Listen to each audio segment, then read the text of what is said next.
Life processes. Hello students, welcome to today's class of lesson Life Processes. In today's class, let us know some of the interesting and important facts of life processes. Before we study about life processes, let us discuss what is meant by life. Life is the condition which distinguishes living from non-living thing. What are the differences between living and non-living things? Living things, non-living things. Example, animals, plants, etc.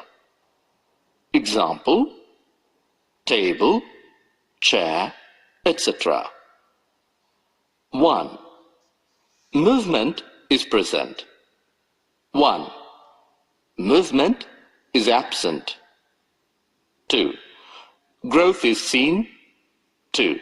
Growth is absent. 3. Breathing movements are seen. 3. Breathing movements are absent. Generally, we say the above as differences. But to the fact, there are some animals which are alive but cannot find any breathing movements in them. In same way, some plants are also alive, but the growth is invisible. Here, movement is just considered as indication of life, but not as basic factor to differentiate living from non-living. Then, how can we differentiate living organisms from non-living organisms? The ability to perform the basic life processes differentiates living from non-living one. Life processes can be defined as important basic processes performed by a living organism to maintain and sustain life. There are 7 important basic life processes in living organisms. They are: 1. Movement. 2. Reproduction. 3. Growth and repair. 4. Nutrition. 5. Respiration. 6. Excretion. And 7. Transportation. Nutrition, respiration, excretion, and transportation of materials within the body are the processes required for maintenance of life. The processes along with maintenance are called as life processes. What is the role of maintenance in living organisms? Maintenance of living organism is to be done continuously even when the organism is at working or at rest. Why energy is required for life process? Energy is needed to maintain all life processes. Then, how do we get energy? The chief source of energy is food. The foods we take from outside of the body are majorly carbon-based sources. The process through which transfer of source of energy from outside of the body to inside by a process is called as nutrition. Along with food material, depending on size of organism, it also needs other raw materials to meet its requirement. Depending on the complexity of food, different organisms use different type of nutritional process. The source of energy that is taken into the body is broken down and built up in the body and finally converted into uniform source of energy. How does this energy useful? The energy that is produced is used for various molecular movements, for maintaining living structures, and also maintaining the molecules that need to body growth. How can we break down the molecules? A series of chemical reactions of oxidizing and reducing reactions occur, which use carbon source and oxygen to break down food sources for energy generation in respect of cellular needs are called as cellular respiration. Based on complexity of body design, organisms are classified into single cellular and multicellular organisms. The differences between them are shown in tabular form. Single cellular organisms, multiple cellular organisms. 1. Simple body structure. 1. Complex body construction. 2. All functions are controlled by single cell. 2. Contain specific organs for specific function. 3. No specific organ for intake of food. 3. Intake of food and oxygen is also the function of specialized tissues. 4. Exchange of gases or removal of wastes may be needed as entire surface of organism is in contact with the environment by simple diffusion. 4. Specialized tissue system is present for excretion.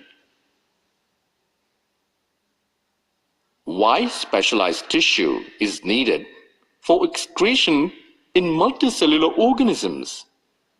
Chemical reactions use carbon source and oxygen for energy generation, due to which byproducts are formed, which are not only useless but also harmful to body.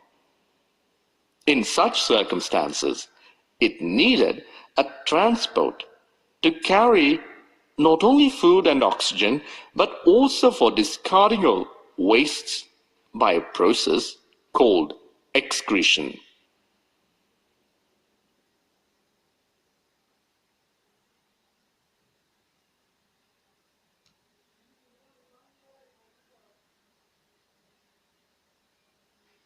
Respiration. In the previous section, we have discussed about nutrition in human beings and plants. Now let us discuss about another life process called respiration.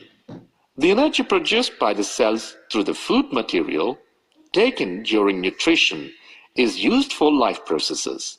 Different organisms produce energy in different ways. Some use oxygen to break down glucose into CO2 and water, and some other do not involve or use oxygen to break down glucose. But the first step takes place in breakdown of glucose into energy is same in almost all organisms.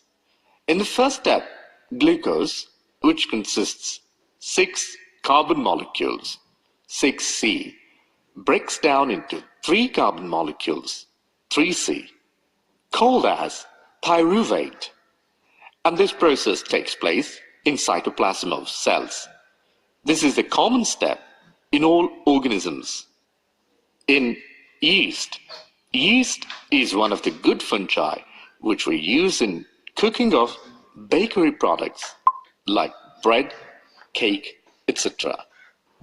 In the second step of yeast, fermentation in the absence of oxygen, the pyruvate converts into ethanol and carbon dioxide.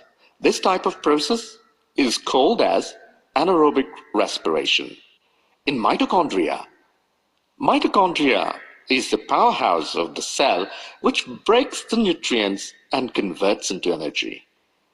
In the second step in mitochondria of cell, in the presence of oxygen, here the pyruvate converts into 3 molecules of CO2, carbon dioxide and water. This type of process is called aerobic respiration. The release of energy during aerobic process is greater than the energy released during anaerobic respiration. In muscle cells, in the second step of muscle cells, during lack of oxygen, the pyruvate 3 carbon molecule converts to lactic acid 3 carbon molecule. The formation of lactic acid during sudden activity in muscle cells causes muscle cramps. This is called as cellular respiration. The energy released during cellular respiration is utilized in the formation of ATP, adenosine triphosphate, which is utilized for the following activities in cell. ATP is used as energy for many cellular processes like protein synthesis, contraction of muscles, and conduction of nerve impulses and other activities. The energy released during cellular respiration is used to make ATP from ADP and inorganic phosphate. Endothermic process in cell use ATP to process the reactions. What is meant by endothermic processes? Endothermic reaction is the process in which system absorbs energy from the surroundings in the form of heat. Example: sunlight is absorbed in the form of heat by the plants in the process of photosynthesis. In the terminal phosphate linkage of ATP breaks down with help of water, H2O. It results in the formation of ADP, an inorganic phosphate, along with the release of 30.5 kilojoules per mole or 7.3 kilocalories per mole. We can represent the equation in the following way as ATP plus H2O gives ADP plus PI. Delta G equals to minus 7.3 kilocalories per mole minus 30.5 kilojoules per mole. Delta G equals to free energy released. Example: a battery can provide energy for many different kinds of uses. It can be used to obtain mechanical energy, light energy, electrical energy, etc. As we learned earlier, aerobic respiration is done in the presence of oxygen, and organisms need sufficient oxygen. In case of plants, exchange of gases into the plant takes place through the guard cells called stomata, wherein the exchange of gases, CO2, O2, between the cells in the leaf takes place through intercellular spaces where the cells in the leaf are in contact with the air. The process called as diffusion. We have already learned what is meant by diffusion. Diffusion is a process where the movement of molecules from an area of higher concentration to an area of lower concentration. The particles will mix until they are evenly distributed. Examples of diffusion in human body are oxygen to the blood in the lungs, oxygen out of the blood in the body tissues, carbon dioxide into the blood from the body tissues. Examples of diffusion in our daily life: spraying of perfume or deodorant into the air. In this case, if we spray perfume in one corner, high concentration at the place sprayed of the room. After a while, we can find the smell of perfume at other corner of the room too, low concentration. After a while, we can find even smell at every place of the room. Diffusion in plants depends on environmental conditions and requirements of plants. As we know, photosynthesis takes place only during daytime, but cellular respiration in plants takes place throughout day and night in plants.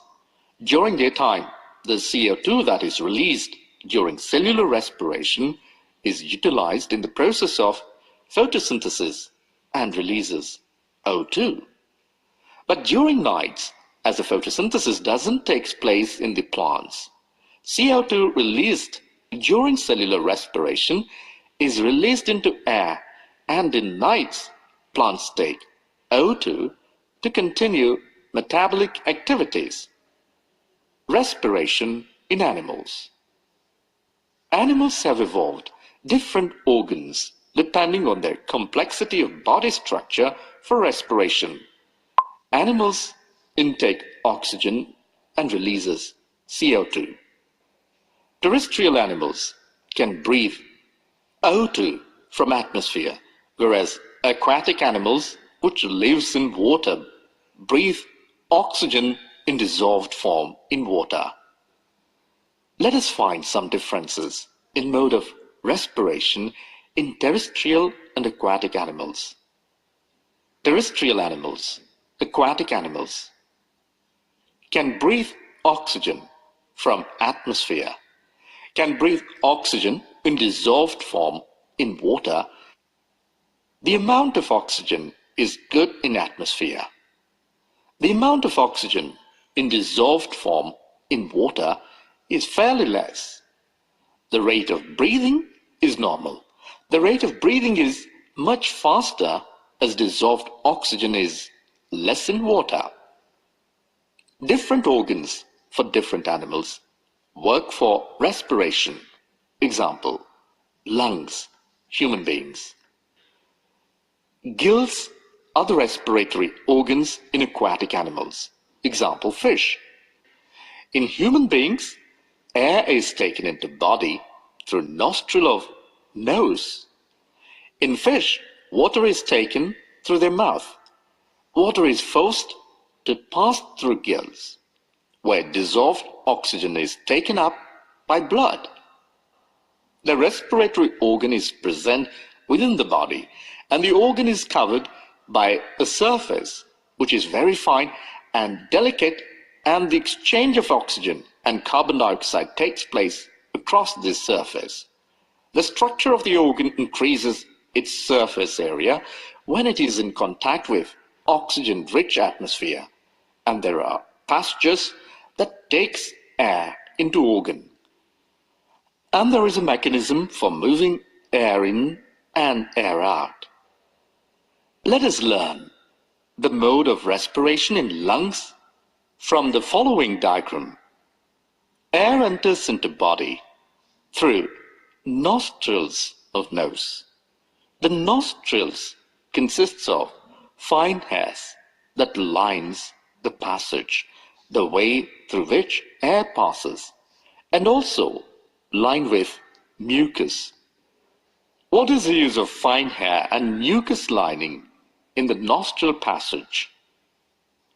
The fine hair of nostrils filter the air from dust, dirt, and microorganisms, and mucus also traps the dirt and facilitates smooth flow of air with its moist characteristic.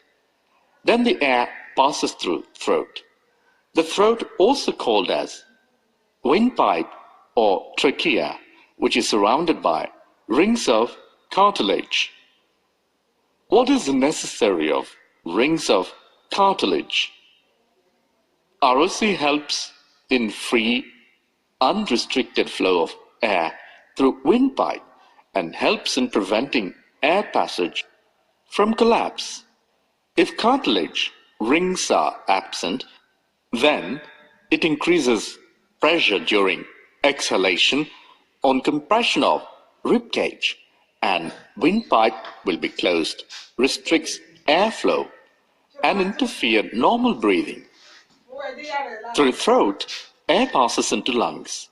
Within lungs, the passage divides into smaller and smaller tubes and finally ends with balloon-like structures which are called as alveoli. The alveoli are the surface where exchange of gases take place. The wall of alveoli consists of network of blood vessels. As we all know, when we breathe in, we lift out ribs. Then diaphragm flattens, followed by chest cavity becomes larger, and that gives air is sucked into lungs and alveoli is filled with air. And then blood carries CO2 from all parts of the body and releases CO2 into alveoli, and that proceeds to the oxygen that is present in the alveoli is taken by blood by alveolar blood vessels. And finally, oxygen is transported to all cells of the body through blood vessels. During the breathing cycle, that is, inhalation and exhalation, when air is taken in and let out, the lungs always contain a residual volume of air time difference between inhalation and exhalation for oxygen to be absorbed and for the carbon dioxide to be released is sufficient. In case of small-sized animals for exchange of gases, diffusion alone is sufficient. But in case of large animals, diffuse pressure alone is not sufficient to deliver oxygen to all parts of the body. In human beings, respiratory pigment is hemoglobin, Hb. This pigment is rich in red blood corpuscles or cells, RBC. Hence, respiratory pigments takes oxygen from lungs during exchange of gases, carries it to the tissues which are with low content or deficiency of oxygen. Hemoglobin has maximum affinity to oxygen, or it has maximum attraction to oxygen, and hence it collects oxygen from lungs. There is no specific pigment for carrying of CO2 in blood. Carbon dioxide is mostly transported in dissolved form in blood, as it is more soluble than oxygen. There are some interesting things to know about our lungs. Let us go through them. If the alveolar surface were spread out, it would cover about 80 meters square. Consider how efficient exchange of gases become because of the large surface available for the exchange to take place. If diffusion were to move oxygen in our body, it is estimated that it would take 3 years for a molecule of oxygen to get to our toes from our lungs.